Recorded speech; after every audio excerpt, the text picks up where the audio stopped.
This is Sunstone House. You can see it's brickwork in a chunky Gothic style. Yep. The last known use was as a gym.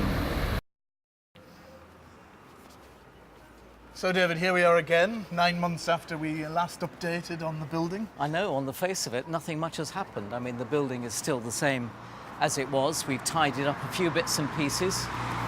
We've replaced some of the pigeon netting, Yep. but otherwise it's still the same building externally.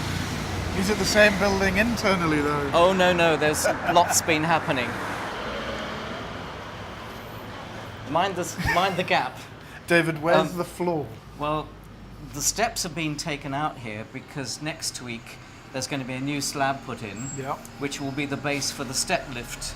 We're arranging for wheelchairs to be able to get to the ground floor. So this at is the for moment. disability access? Yes, it is. There'll be a ramp externally coming up to this level where we're standing, Yeah. and then a lift will take people up to the ground floor. Brilliant. So it will be access all areas? It will.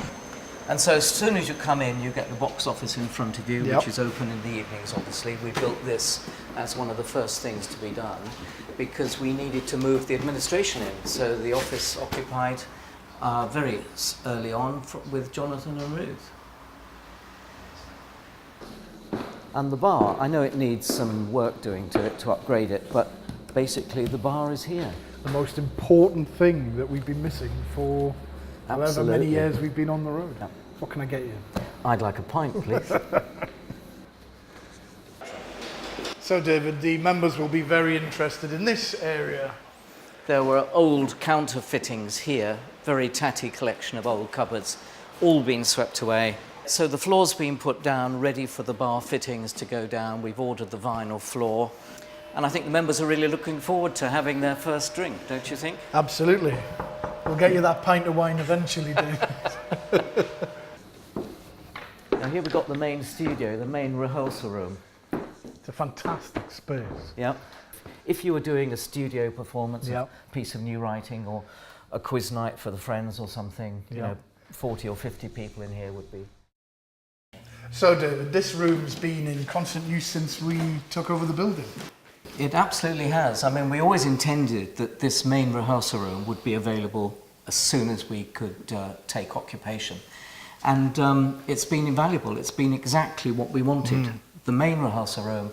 And so all the shows that we've been able to rehearse in here have done so. Okay, David, so what have we got under here? Well, we're storing the seats on there. They're going to go up to the theatre. These are the new seats that we've bought. Have a seat, sir. Oh, thank you very much.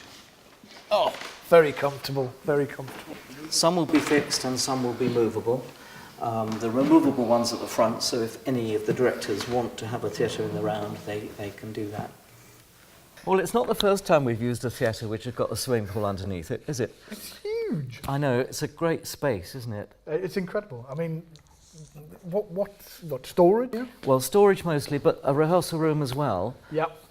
So dividing this space in a way that allows enough space for a wardrobe that's a bit bigger than we've got at the moment, and the rest is a rehearsal room.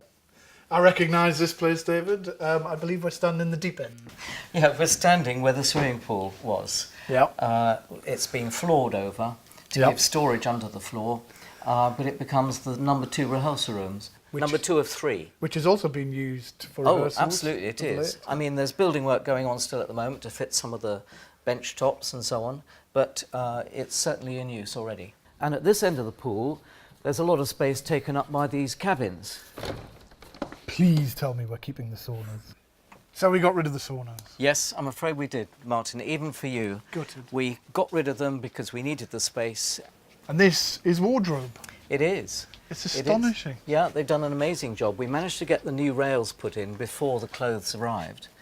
And so in a single day, all the clothes came from one location to the new home. There's still a lot to do, putting shelves up and organising the boxes, but basically the wardrobe has a new home. I mean, any theatre would die for this resource. Yep. So this is the first floor.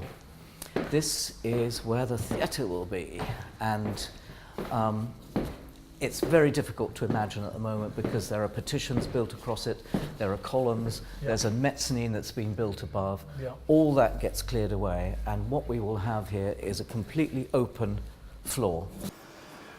I remember this room had a mezzanine floor, if I recall, David. It did. Where's it gone? Well, it got taken out very carefully.